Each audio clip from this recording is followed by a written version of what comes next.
Okay. Thank you very much. I'm going to introduce the debate. Sorry. Okay. So today our debate would be about Giovanni Malagodi. Giovanni Malagodi, born in London in 1904 and died in Rome in 1991, has been a prominent figure in European and Italian politics. He was known for his significant contribution to the Italian Liberal Party, for his role in the economic reconstruction of the Italy post-World War II. Malagodi spent several decades in his political career, during which he served as a secretary of the Italian Liberal Party from 1954 to 1972, and later as its president from 1972 to 1977. He was also elected president of the Senate of the Republic, to which you were today, in 1987. As a trained lawyer and experienced banker, Malagodi played a pivotal role in the Italian Bank of Commerce and represented Italy at the Organization of the European Economic Cooperation.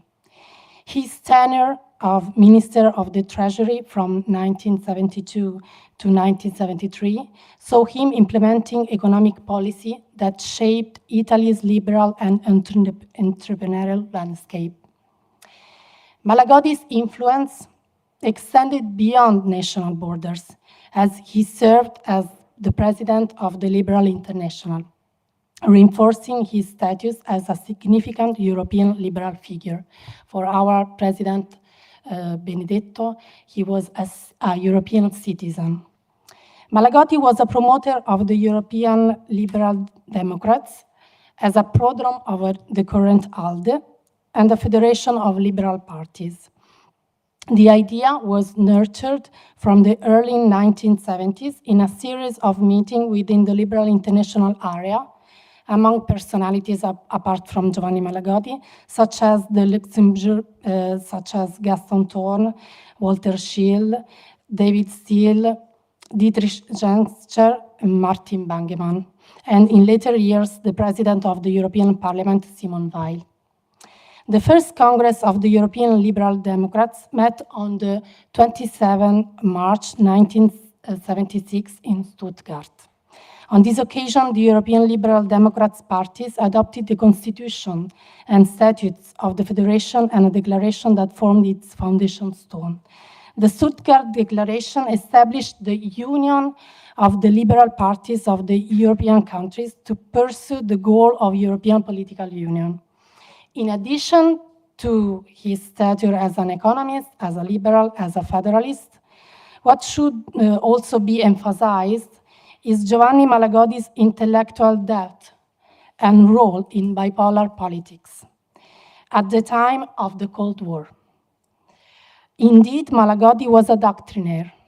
He attributed, as early as his degree thesis dedicated precisely to political ideologies, considerable importance to the intangible aspects of public life.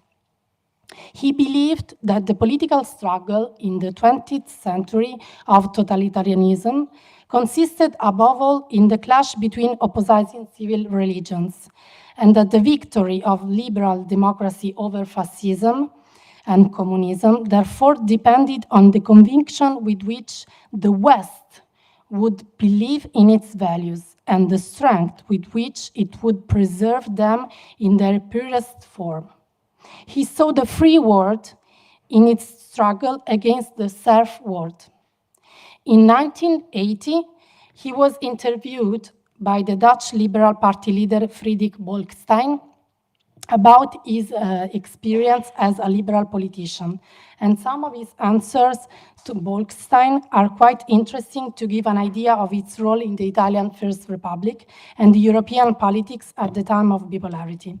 Responding on the relationship between liberals and communists, Malagodi explained how his speech was, if we make a compromise with the communists, if we accept from the communists a part of their policy, this will not make the revolution deeper and quicker.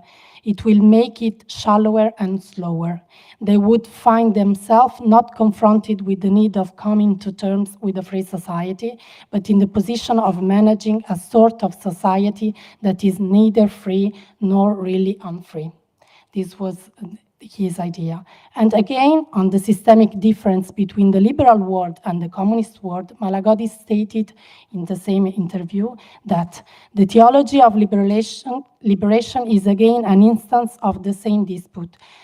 Do you get the masses to be peaceful and free by shooting the capitalists or by educating? Of course, his choice was educating, and this is our liberal heritage idea. The insistence on the open society and the educational role of liberalism appears as some of the cornerstone of Malagodi's vision of politics, the same vision that had seen Malagodi participate with the main parties on the First Republic in the reform, in the reconstruction of the Italian Republic. During his tenure, the Italian Liberal Party abandoned the connection with the 19th century unification of Italy ideals and established strong ties with Confindustria, the Association of Italian Industrialists. In particular, Malagodi was a strong opposer of Christian democracy opening towards the Italian Socialist Party.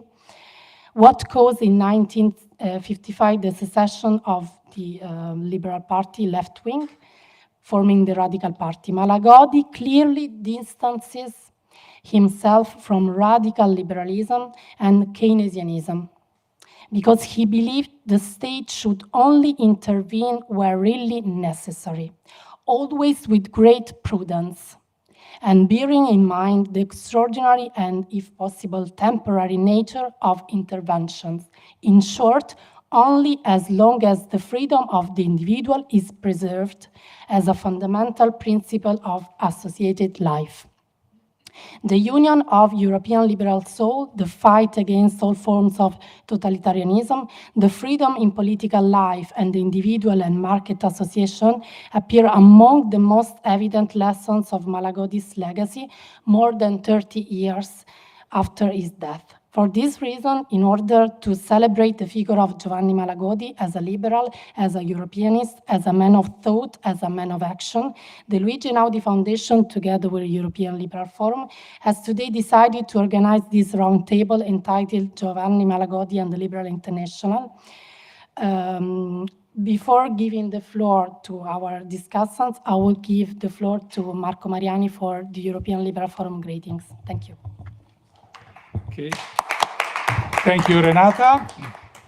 This is Marco Mariani. I'm the second vice president of the board of the European Liberal Forum, and we are the political foundation and think tank of the ALDE party, and we are working together with currently 56 member association.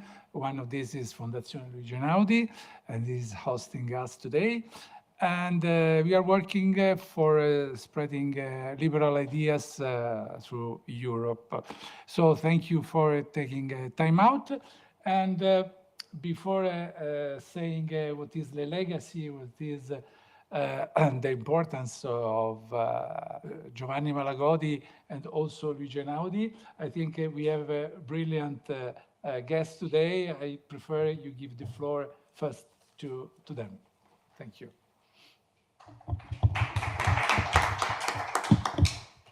Okay, so I'm going to present all the discussants so that everyone is aware. Today we have, apart from Marco Mariani, Vice President of the European Liberal Forum, we have Philipp Rösler, former German Vice-Chancellor. Thank you for being here. We have Didrik de Schaetzen, Secretary General of ALDE Party. Antoaneta Asenova, board member of the European Liberal Party. Adrian Vazquez Lazara, member, European Parliament member and member of Renew Europe Group, and Angela Cavezzan, Risk Manager and Financial Services. Thank you very much. I'm giving the floor to Philipp Rösler. Yeah, first of all, thank you so much for having invited me. And it's so out of politics, professional politics at least, since 10 years. So it's good to come back to politicians and researchers and scientists, and to be reassured that the ideas of the liberalism are still valid, right? We heard this morning a nice speech on video recorded from Malagodi, and I already mentioned it, so it's so fascinating to see that even it was made in 1979, so it's still very current in today's time, and even more needed than back then. And it's so fascinating to see this, and I can encourage all of them to listen to these values, and to turn these values into real politics. I mean, this is the difficulty. And the message is, and that's the reason why we're here, and it's good to have a liberal family gathering, to say it in this word, because even if you would have 10% of the voters, that means if you go in a restaurant, there are 10 people, you are the liberal, so the other 9 people are against you, right? Or at least not in favor of your party, so you are almost alone. And to be here together with you, and then to get a reassurance that the liberal idea is needed even more than before, I think that's very good. So again, thank you so much for having me here again, and I think in the later discussion we can come to maybe some even concrete examples where it's needed even today. Thank you so much. Okay, maybe I'll give the floor to Didrik now. Thank you. Very well. I think this is an interesting square table because we have 5 components. We have the foundations, the think tanks, the intellectuals, the academics. We have the party that I represent, but we have also a member of the European Parliament, he's in there directly, but also the private sector and a former leader and minister. So let's use this format to see where is the next Malagodi, because we miss Malagodi a bit. We have a Malagodi, but that's not really there yet. So we really want to see what can unite liberals. And my job is a bit difficult, because I have as my main priority now is to indeed unite the liberal forces. And we're very self-critical. Very frequently, even today I heard, yes, but you've got social liberal, it's a bit more conservative liberals. I mean, how come we don't say that about the conservatives in European Parliament, where the Swedish or the CDU and Moderator were together with Forza Italia? I mean, look at the differences that were there. And there are more things that unite us. So my job, I do it with 3 tools. There's the element of networking. People need to meet. If you don't know each other, if you don't establish links, you don't work closer together, you don't see what unites us. And for this is an important event, and this is an important table. Secondly, it's the structure. It's to reflect what unites us. How does a party work? To speak a bit cruelly, a bit private sector, what's in it for the parties? What's the return on investment for becoming a member? And the third element is the values. You mentioned the Stuttgart Declaration. We happened to just update it very recently at our Congress in March. It is now called the ALDE values. I think people like Manfred Eisenbach in FDP are very sad that the name Stuttgart is gone, but the core is still there. And you will be surprised to notice how much it was a cosmetic, important update, but that a lot of things united us. It was actually not a difficult exercise to redo and re-update these values. And that shows that there are many more things that unite us. So if I can maybe have set a bit an objective to this meeting, why are we here now today? It's let's indeed not only try to find how we can strengthen our forces, how we can be acting like the 10 people walking in the restaurant and walking in like a group, what we can do based on the structures, how can we, I know in Italy there's a lot of recent efforts who were made, it's a good start, but it's not enough, we have to do even more. And also to see if there are some concrete proposals coming from things that we learned because we politicians, foundations, but we all citizens, we all have family, we all have family, uncles and aunts, and find what is it that we can now, 47 days to the European elections, use to get a good score and to be strong in the next European Parliament. Thank you.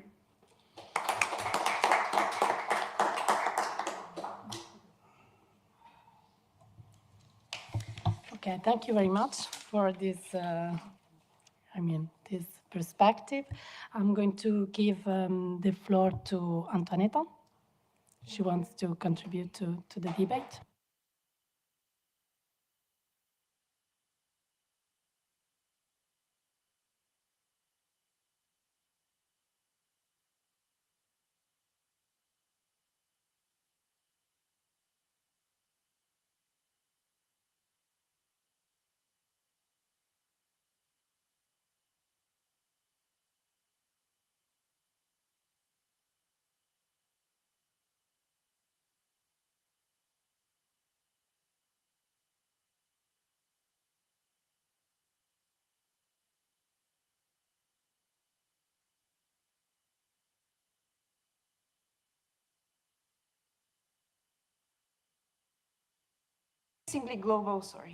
That are increasingly global and increasingly more challenging and complex. And this is perhaps the takeout of his heritage that you've probably all heard the famous saying by George Santayana: those that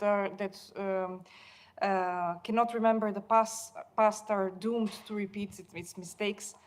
And for that, I really want to thank the Fondazione Luigi Einaudi, which is a very vibrant and active member of the European Liberal Forum, for organizing today's discussion so that we can indeed look into the past and see what paves the way into better understanding our values, better understanding who we are, and facing the discussions of the new European political cycle that will shape the future of our union. So with those short words, thank you very much, Fondazione Luigi Einaudi, for having us and having this discussion. And I'll be really interested in continuing this further. Thank you. Thank you very much. I'm going now to give the floor to Adrian to give us his perspective. Well, good afternoon to everyone. First of all, thank you. When I was invited by ELF and Luigi Einaudi and also by Ilham to come to Rome in April, I was putting in the balance to stay in Brussels, which is 9 degrees, rainy, sad city, or coming in April to Rome with good weather, amazing food, and a beautiful city. So I'm very happy to be here. And of course, when we talk about Malagodi, the liberal foundations, is a really in-depth debate. But I think I'm a very practical and pragmatist politician. And when it comes to all these liberal ideas, we have to see how we actually transform them into action and how we actually manage to make that action turn into votes or voters. Mm-hmm. Because if not, nothing changes. And this is a key objective that we have in the next weeks. And the big debate I think we're going to have, and Philipp said something that I like, those ideas that we think that liberal ideas are more needed than before now. I agree with that, because if you go around the political spectrum in Europe, you see that socialism doesn't have a goal anymore. They just don't have a goal socially. I mean, they don't have to fight for the distribution of health, they don't have to fight for the welfare state. We already have that. So they really don't know where they land. And even though they are still strong, if you see the political trend in all the socialist parties and the socialist group is just going down. Since 2009, socialists in Europe, they lose and lose and lose points. In Italy, you have seen this very clearly. If you can see the numbers when it comes to the council, next Monday, probably there will only be 5 prime ministers from socialist parties out of 27. So this is something that we have to have really in front of us. The second thing is that we see the extreme left that not only don't have a goal, they're useless. Their ideas are completely obsolete. And then you take the Greens. Green parties that 5 years ago, they went skyrocketing. Why? Because there was a demand to fight climate change and everybody wanted to be there. But they push it too hard. And they are actually looking towards having a really bad result in June. So there are only 2 viable options left. We see the right, that they are actually doing the opposite as the left and the socialists. In 2009, they are just going up and up and up. And the problem of all of this is that the parties from the right that they go really up are the extreme right parties. You take ID, you take Le Pen. Here in Italy, you see, I wouldn't say Fratelli is extreme right, I would say it's an ultra-conservative party, but you see La Liga Salvini, and that is happening all around Europe. This trend is the same since 2009. And it is true that liberals' ideas 5 years ago, as well, we have our best result ever. We have more than 100 MEPs out of 705. But now we're going down again because polarization and the demands of society are not looking to us. So more than a in-depth political debate, I agree, as Philipp, that liberal ideas they're more important than ever, but because just one thing, because if you see the rights, they are just doing political rally against something, against too much legislation on the Green Deal, against too much, I don't know, cultural political class, against the cancellation policy.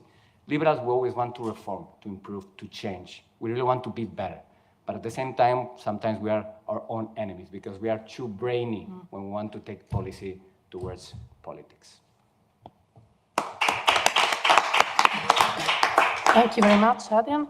I'm going to give then the floor to Angela Cavezzan, who will give us the financial perspective on the liberal idea, which is quite important, very important. So thank you, Renata, for having me here, and to Philipp for coming. I've known Philipp for a long time, and I see a liberal, like I'm a practitioner, so completely exuding from any political affiliation, and I think it's essential for my perspective. Knowing Philipp, what I've seen, like the liberal soul of it is to be constantly supportive of international relations based on content. Okay, so where is the content? Also the business where we are all converging.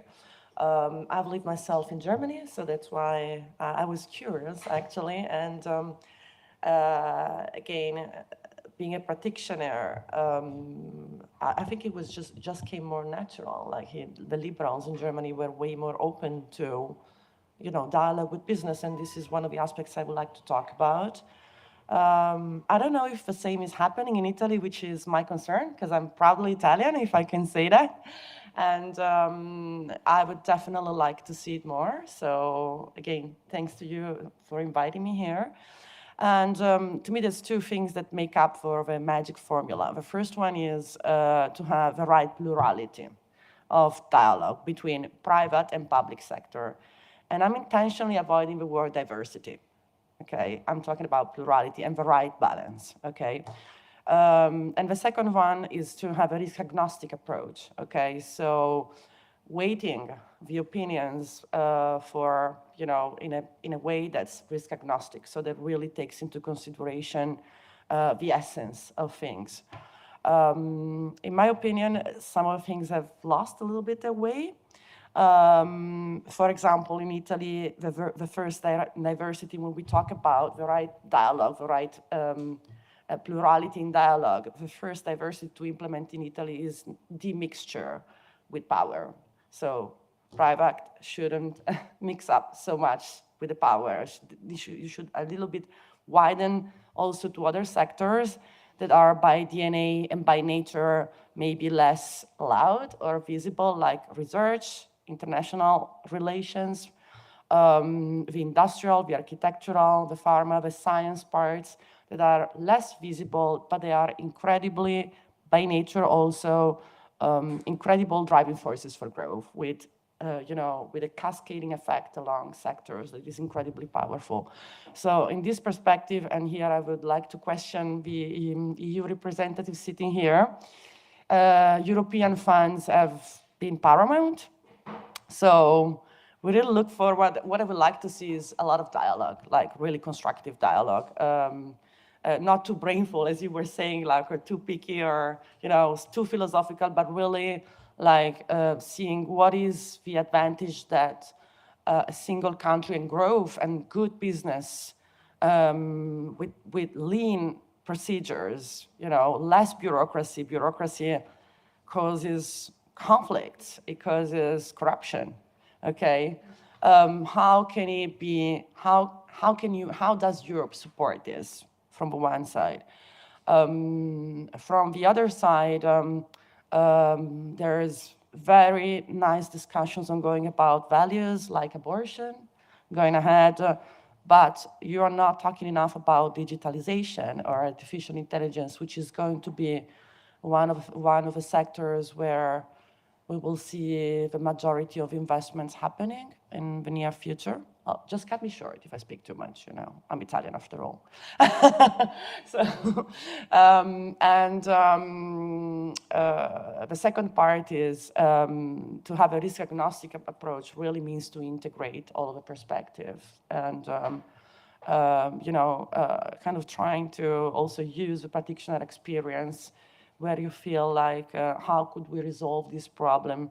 How could we project manage something to execution? How do we restructure something? What is it that you've seen that worked?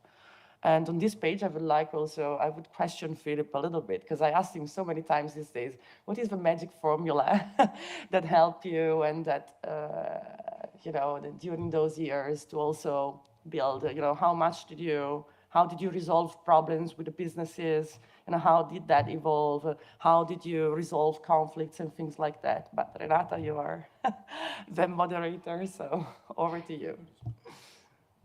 Yes, if you want to answer right away, it could be, I mean, it's more practical. Yeah. I mean, it have been different times, only 10 years, but totally, let's say the media environment has totally changed, right? So we had at least a bit time to discuss with each other and, you know, have a sort of time for finding compromises. Whereas today, everything will be, you know, pushed out via social media and you will be immediately attacked even before you have left the room and you couldn't even officially announce any decision. And it's already challenged and, you know, circled 3 or 4 times to social media. First. Second, we have been also very lucky because back then, the coalition was Angela Merkel from the Conservative Party.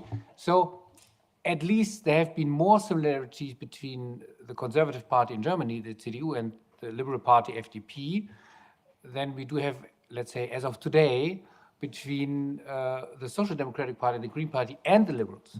Because, as I mentioned this morning, all the other parties have in common that they're always focusing on the state as problem solver number one.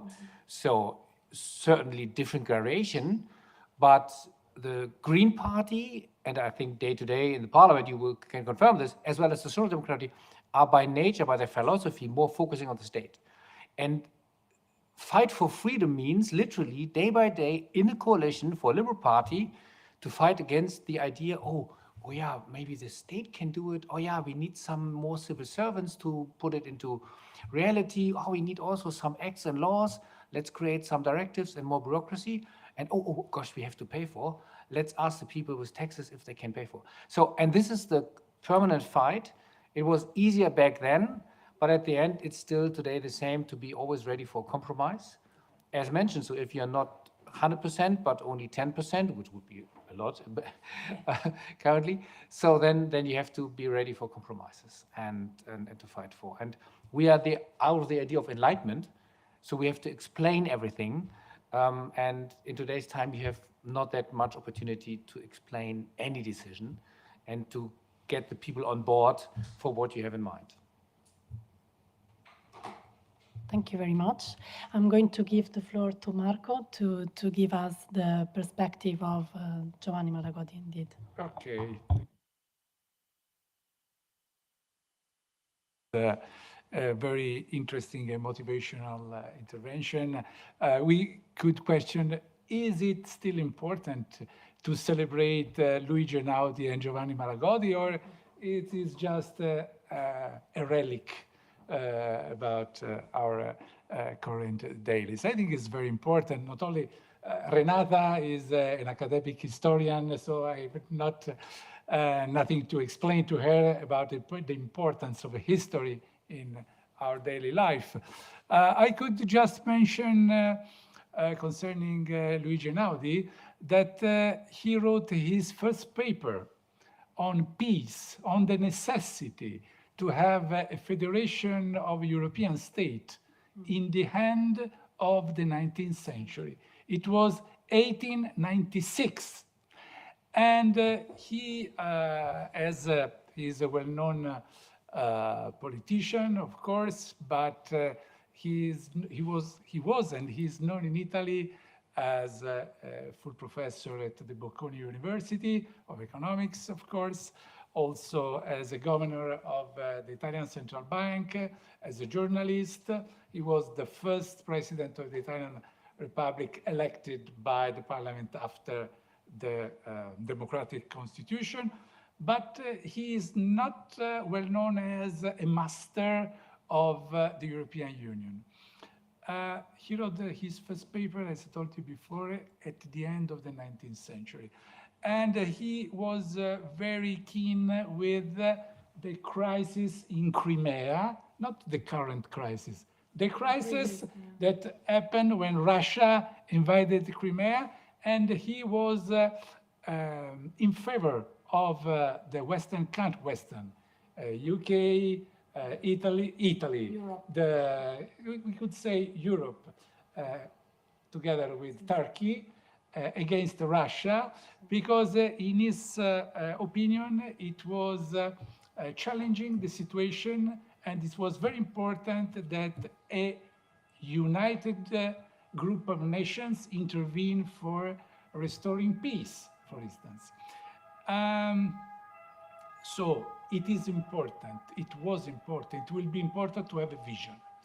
The vision, and from our perspective, of course, a liberal vision, and how to say, he wrote a lot of papers on the theme of peace, in the theme of liberalism, the theme of economy, with the nom de plume.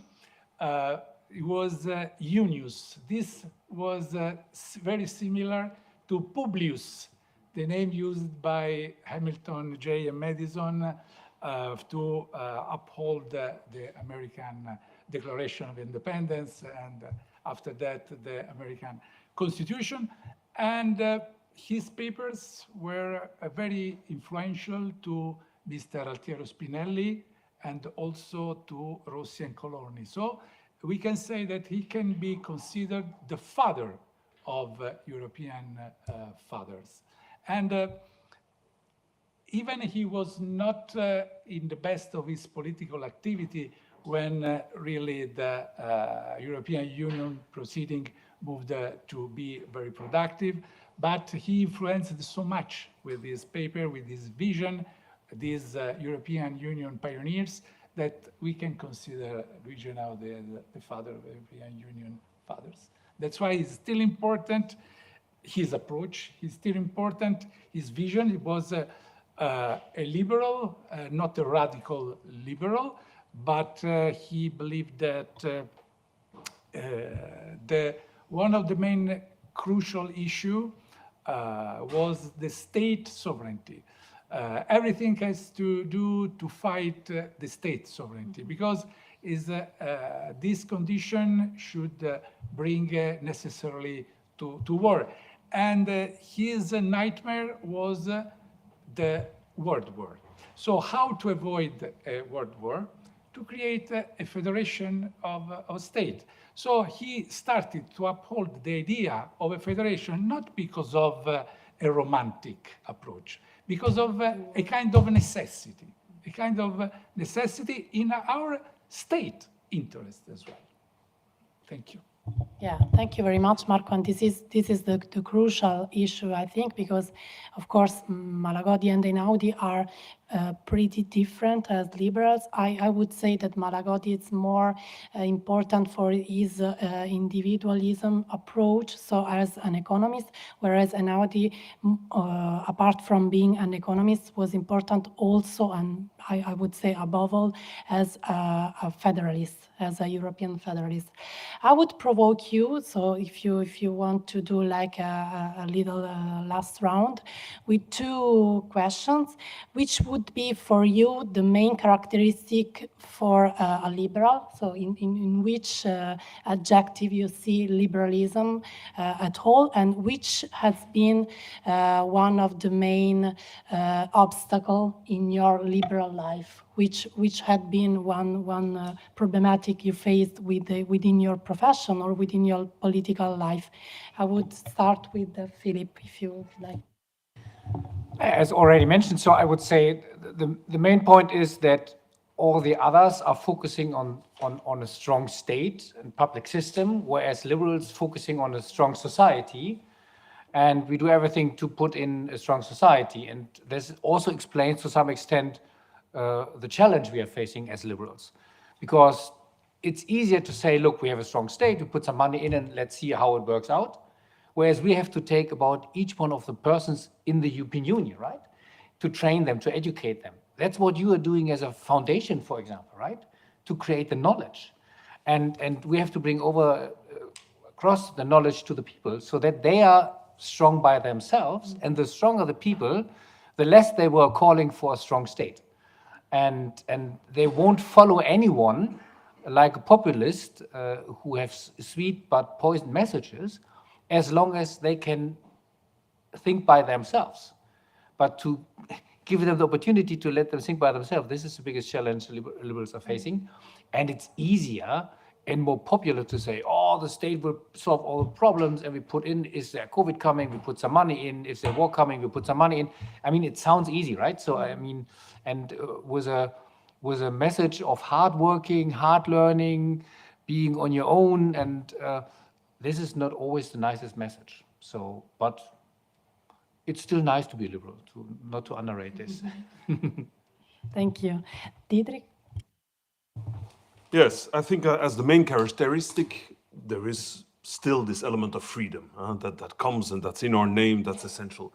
But maybe to give more operational examples, if you look at the question of the Green Deal, huge, I don't want to go into details, but there it is as stereotypical as what you could say, is that indeed there's one that's saying, look, sorry, but economy is currently a priority, so we put a brake on the Green Deal, or those who say, look, we have to invest only in Green Deal at the cost of the economy. And it looks a bit cliche, but we are in the middle. I managed to say you can have the cake and eat it. You can actually develop sustainable policies that are going to gain the economy. And this is a position that's very comfortable and that we really embody, especially at the European Parliament, but we are there at the middle. And our element of freedom is also to be able to choose and to support the winning points. On the obstacles, I'll join maybe to rephrase a bit what you say, Philipp. It's also it's really a hassle that we can't lie. Lie is really great. If we could say we could get 350 billion every day back to the NHS, or if we could say that we could solve all Italian problems just from Brussels, then we could make great headlines. We could be trending on TikTok. But this is not the case. And yes, we will remain a bit brainy, a bit academic. There's no wonderful solution about that. Graham Watson walked in right before. He said once, liberals are ousted when they are needed the most. Well, so I think that's a little bit the case too. It is when we need it the most that people don't want to have these more complex responses. I don't think we'll be able to go away from it. I think if our goal was to be simply the biggest at all costs and put your values aside, then we have to work differently. But here, the space that we have in between the left, in between the right, and that offer the solutions is something that we have to strengthen, because right now we're not at 10%. In some countries, we're really not at 10%. But if we could get that again, then that is where liberals belong and where we can do the best. Thank you. Antoaneta? Well, indeed, maybe the most strong characteristic of liberalism is freedom, and not so much boiling it down to just markets, which is what people are often trying to do. When I started reading indeed about Giovanni Malagodi's heritage, I came across this interview where almost 50 years ago, he was saying how it is sometimes as if deliberately or unwillingly that liberals are that there is an equation sign put between liberals and capitalists, which is not entirely the truth. He says liberals are perceived to be the capitalists, the rich. That makes them the enemies of God and the enemies of people, or nemici di Dio e del popolo. And so he argues that this confusion is often made deliberately, and that we should recognize that indeed the mechanisms of the free market sometimes can be brutal. But what liberals are trying to do is to build institutions that will offset this brutality, this natural brutality of the market, and not try to lie to people that it could be avoidable or that this market brutality doesn't exist. And I think this leads me to the second answer, what our biggest challenge is. Our biggest challenge is properly explaining ourselves, properly explaining what our values are, the values of freedom, the values of individual dignity, of individual rights. And then we come to the markets. And that the profound respect for the individual and his rights and freedoms are our driving force. But also explaining that we understand that the modern realities can be sometimes brutal. But what we as liberals are trying to do is fight for every individual, for everyone to not be left behind, without trying to sell cheap promises that the brutality wouldn't exist, which is what the populists are trying to do. And this, I think, is our challenge, explaining ourselves better and explaining what we're trying to do and not give false promises to people. Thank you very much. Adrian? Well, main characteristic of a liberal, I would say that, and this is also something that Philipp said that I like when it comes to turning all your hopes on the state. Most of the non-liberal politicians, they are always talking about territory and rights. And liberals, we talk about people and rights. We want a free and equal society based on the rights of individuals, while all the others, they only want the rights to their own territory, not to the people living in their territory.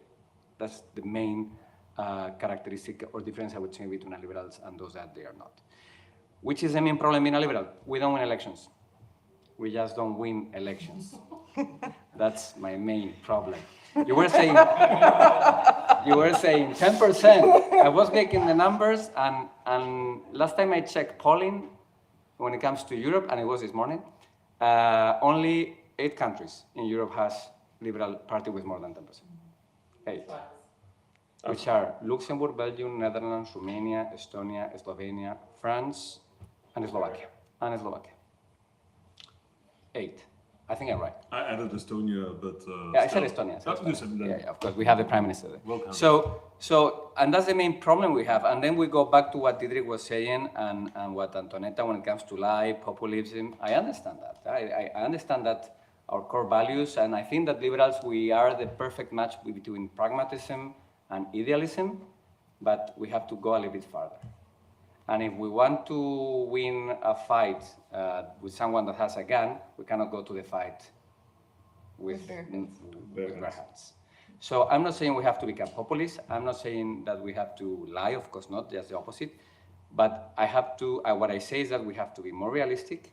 And when I say this, and it's not the first time, not the last that I will say it, I sometimes think on Guy Verhofstadt. We all know him, right? He was Prime Minister of Belgium 9 years. And he basically founded the Liberal Party in Belgium. And he was the leader of the liberals in Europe for 2 terms. And he's still an amazing MEP. He actually sits right behind me. And I would say that he's a little bit of a populist. That's why he won elections. And that's why he was the Prime Minister. I fully agree. So in terms of Guy, but in general as well. So because if you have a set of answers or messages to the people, and it's a good one and a bad one, you can be sure that the liberals always start with a bad one, because they are so proud to say, look, but we know the truth, and we are so bold, and we are, it's our responsibility. This is not super smart, I would say, and diplomatic, right? If a young child is born, a baby, everyone is coming in and say, oh, it looks like the mom, like the dad. We never know. But what we know is that it will die. But I highly recommend that you never say, if you are, baby shower, and say, oh, don't care about mom or dad, but it will die. That's for sure. This is totally 100% true. There's a scientific evidence, but the liberals would say it will die because we know it. And we have a knowledge, and we are supposed to say what we know. And I fully agree. So we should be more smarter and say, look, it's a nice baby, and we wish you a great future as long as they can live, right? So, and not only that, if I may add, I'm going to use an Italian example of someone I'm thinking is very loved here, which is Mr. Calenda. When They didn't manage to get to the 10% in the national elections. They got 7-something, which was a great success, but the promise was, we are gonna get to the 10. First thing he says to the media, people didn't understand our policies. No, they don't vote you not because they don't understand you. They don't vote you because you are not going through that. So, and that goes really in line with what you just said, Philipp. Thank you. Angela? Well, there's not much that I can say. I can only give maybe a little bit of food for thought. I think it's a bit of a weird time for people to understand, okay? In a way, there's been over 15 years of crisis because we had a financial crisis first, then COVID, and the wars. So people tend to polarize, to just shiftly, just lose their patience. And so that's why I agree that, politicians need to be smart. And I believe a second factor is what, how do you pronounce your name? Antoaneta. Sorry, was saying, so thinking about the purpose, okay? So really defining values in a very, very concrete way, easy to understand, and business with purpose is the future, okay? And the third thing, I think it's really looking at competitiveness. So we had the screening of Malagodi this morning, and he was talking about one of the things that I never hear any of the politicians speaking about it, and it was the young people. The young people are the future. How can they be paid so little? How is the state supporting universities, research? How can you create a managerial class if you don't even pay them? I think this is a joke. Honestly, I think also, in Italy, you're considered junior until over 40. And very junior, a baby, but you for sure die, And so that's really, now we are really joking, but we have to consider that piling up a lot of that, it will be on the shoulders of future generations, and you can't think your electors to understand, but to be more and more polarized in a bit of also violent way, right? Very aggressive, very impatient way, because there is no growth. The growth is stagnating since over 10 years. There's been numerous crises. There's the perspective for growth in the whole of Europe is just above 0%. China luckily grew to 5% in the first quarter, so that's a good thing. But do we all move to China or to Asia, or how do you cultivate the values that are European, of purpose, of, even equality is rising, after a decade of very low interest rates, you could borrow money. If you already had money, you could borrow more and more money. And inflation, so we are all poorer, everybody's poorer, so there needs to be a lot of investment in growth. That's why I was talking about, being smart means also looking at the sectors that are polarizing investments, where it's very easy to actually collect money right now, not the usual zombie companies that keep getting money just because they're intertwined with power. And that was, I think, enough. Yeah, thank you, Angela. Marco? Yes, too many questions. How to say? Nowadays, Italy is a funny place. There is a contradiction. If you see individuals in Italy, everyone really take care about its own familiar budget. We really, as Italians, take care about our personal budget. When it comes to the public budget, nobody cares about that. This is really incredible, but is what has happened through the Second World, after the Second World War. And especially it happened because of historic reasons. I don't want to keep the job to Renata as an historian. I'm a lawyer. I'm far to be an historian. But we had at least 3 very crucial crises. The first one was a crisis because of the political terrorism. We had the Red Brigades, and especially in the 70s and in the 80s, the state was at the stake of the social fight. The second crisis, very hard crisis to manage, was the mafia crisis. So, criminality, organized criminality that tried to keep the place to the state in governing, especially many regions in the south of Italy. And the third crisis was at the end of the millennium. It was a kind of moral crisis. It happened that after the fall of the Berlin Wall, after the fall of ideologies, political parties in Italy disappeared.